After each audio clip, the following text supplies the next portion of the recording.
Mrs., kayo po ba ang nanay ng pasyente? Opo, Dok, ako nga po. Kamusta na po yung anak ko? Ikinalulungkot ko po pero napakasama po ng kalagayan ng anak nyo. Kailangan niya pong operahan sa atay sa lalong madaling panahon. Dok, saan po ba makakakuha ng atay? Kung dito po kayo bibili sa amin, nagkakahalaga po siya ng 1 milyon. Wala po kaming ganung kalaking halaga, Dok. Okay, kailangan niyo pong maghanap ng paraan sa lalong madaling panahon para maumpisahan ko na po ang operasyon. Okay po, Dok. Hanap ako na lang po ng paraan. Sige po. Sige po, Dok.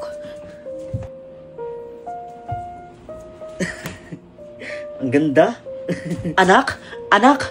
O, Nay, kailangan natin mahanapan ng atay yung kapatid mo dahil sobrang lala na ng kalagayan niya. Ha?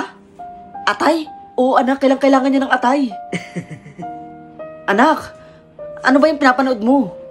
Nay, nanonood po kasi ako ng mga movie dito sa may Loklok. Ito po, tingnan nyo. Ang dami pong pwedeng pagpili ang movie dyan, Nay. At libre lang po siya. Ay, taray naman yan, anak. Madadownload mo lang to, Nay, ng libre. At pwede po siyang madownload sa App Store or kaya Play Store. Teka, anak.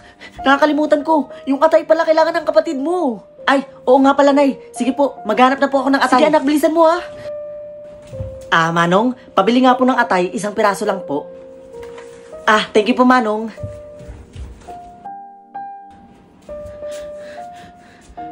Mrs., congratulations po dahil naging successful po ang operasyon ng anak nyo. Ha, talaga po? Kaso nga lang po ang problema, kanina pa po siya tumitilaok.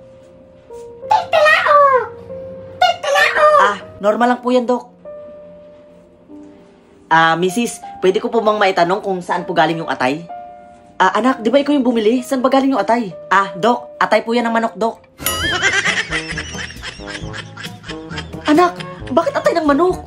Nay, hindi ko naman kasi alam kung anong atay yung sinasabi mo.